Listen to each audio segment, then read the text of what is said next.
So sa video na to, tayo ay maglalaro ng Minecraft Let's Play. At sa first half ng video na to, or yung first half ng video na to, is kinot off ko kasi masyadong maingay yung electric fan ko sa background.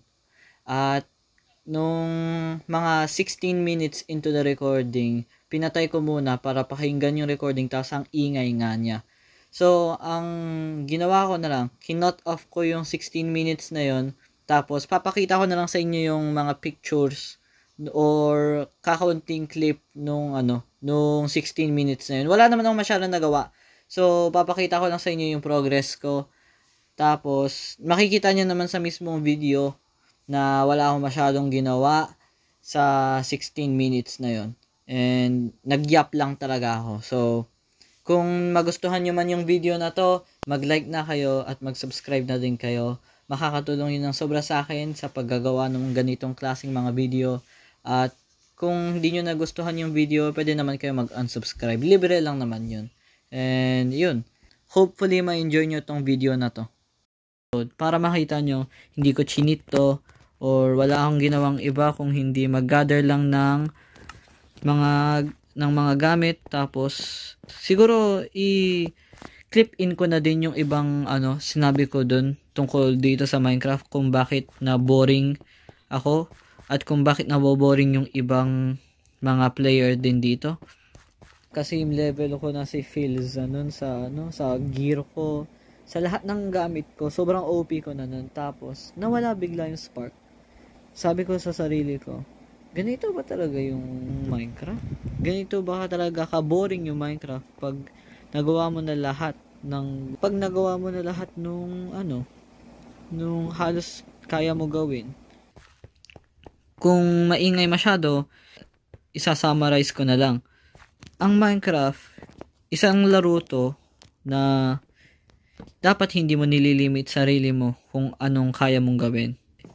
Yung iba dyan, iniisip nila na pagkatapos nila gawin yung mga kaya nila, halimbawa yung pagkukuha ng max netherite gear, ng max armor, ng max weapons, lahat. Tapos may mga farm pa sila na mga gaganda, na max na din nila. Yung mga OP farms ba, yung parang ginagawa mo lang sarili mong OP, tapos biglang mawawala ka sa sarili mo, sasabihin mo, ano nang gagawin ko?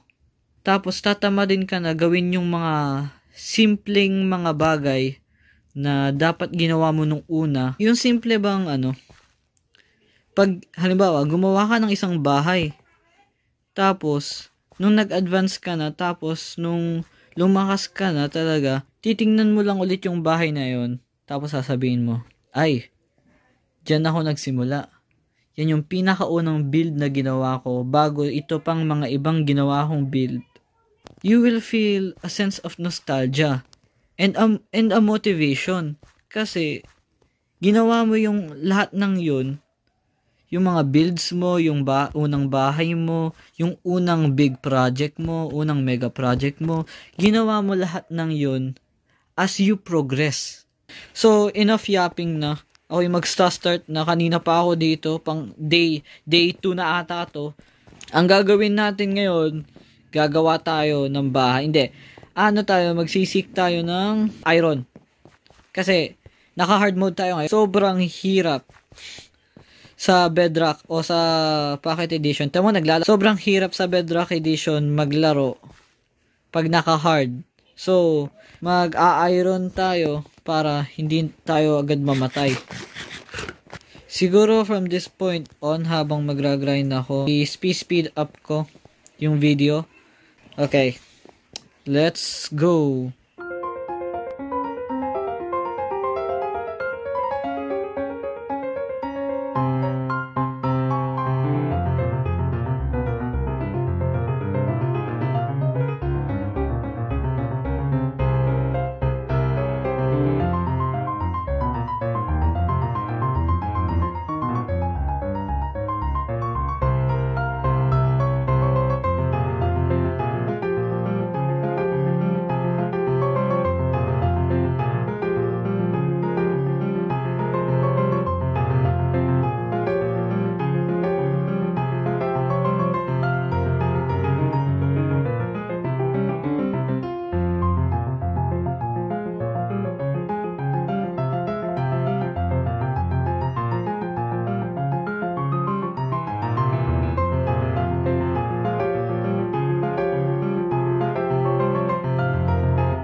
What's good?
Oh, hell no!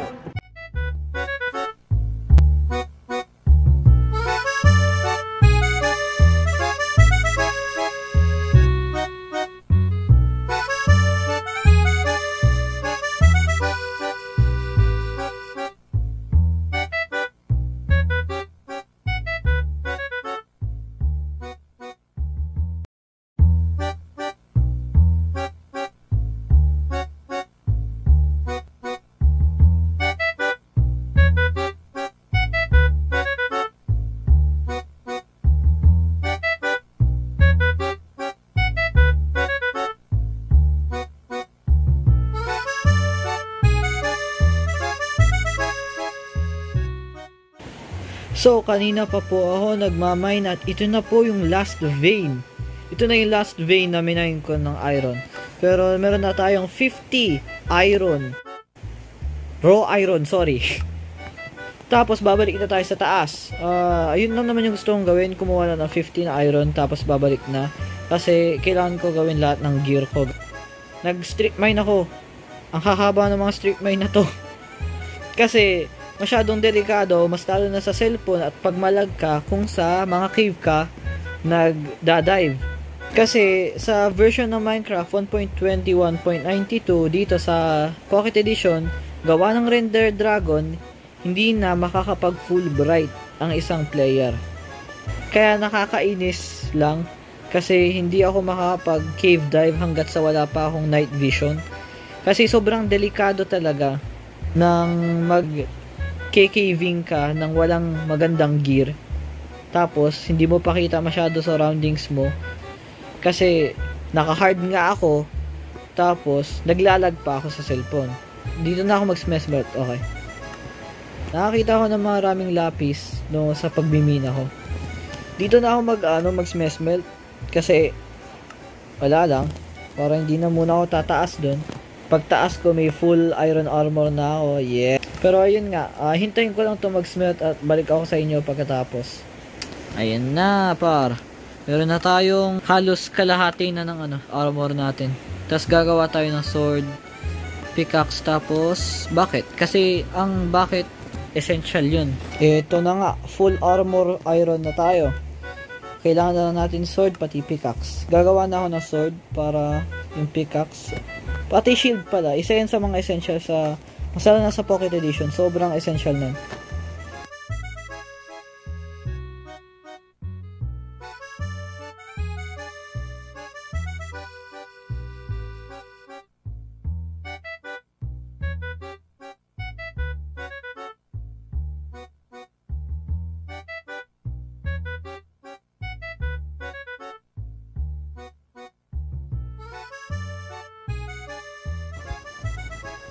Okay na yung iron natin. Akit na tayo. So, ito yung nagather ko sa mining trip na yon. And, i-gather ko lang din to. Kasi extra XP din to. Pati lapis lazuli ito eh. Hintayin siguro natin mag-umaga. Kita ko dito. Kita ko ng kahit kakaunting pixel lang. Dark pa yung dun. So, ibig sabihin, gabi pa dun. Hindi muna ako aakyat. Okay, nanonood lang ako kanina sa YouTube pero ayun na nga. Umaga na ata sa taas. Taas na tayo.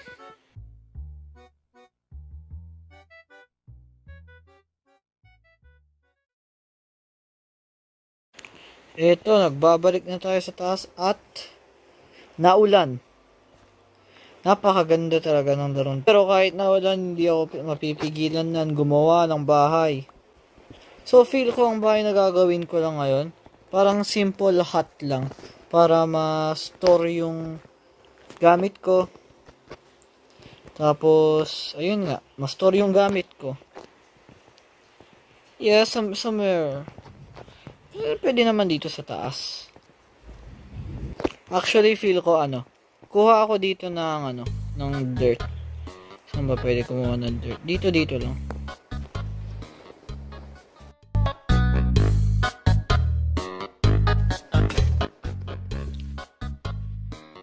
Nasira yung dirt, yung shovel ko. Buti, meron tayong iron. Ay, hindi, arami ko na palang dirt, oh. Ba't pa ako nagmamay ng dirt?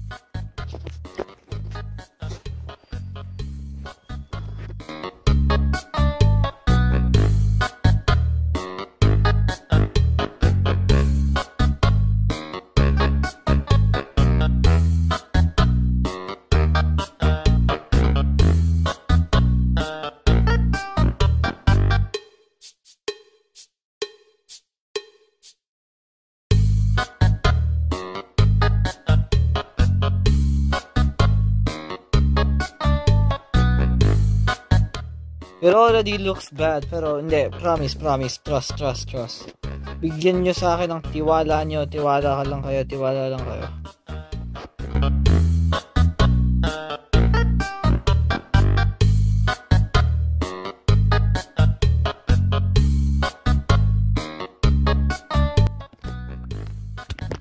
Ow! Ba't may baby zombie dito? No. Ang lakas. Ayan sinasabi ko sa inyo, ang lakas ng mga damage, ang lakas ng damage nila, oh. Tama, nakalahati agad yung Lagpas kalahati agad buhay ko, gawa lang ng baby zombie na yun.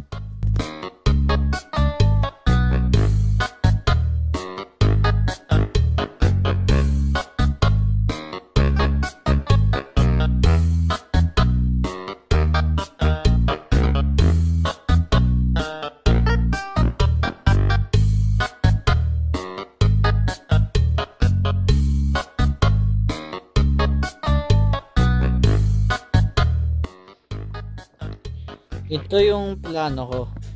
Pupunta sa pinakataas. At boom.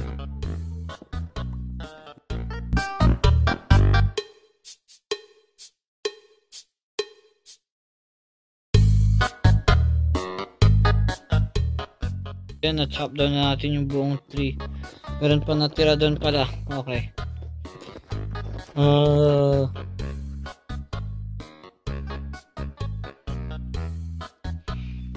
Okay, so meron na tayong wood. Sana enough na to. And sana magawa natin tong bahay na to na maganda. Alright, yung bahay na gagawin ko is simpleng hut lang. And hopefully maganda kalabasan.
So guys, so na yung final result nung mini hut na ginawa ko.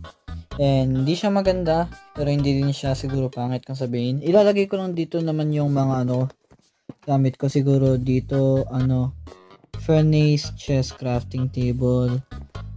Tapos, dito sa taas, mga iba't ko ding chest. Tapos, wala lang. Hindi naka-on yung skies ko, pero i-on ko siguro yun. Hindi naman siya masyado nakakapag-lag. Pero gusto ko lang, alam mo yung tingnan yung sunset. Tapos makikita ko din yung lugar ko dito. Pag nag-build pa ako ng iba dyan, mag-build din naman ako ng farm. Siguro next episode na lang. Pero ayun na.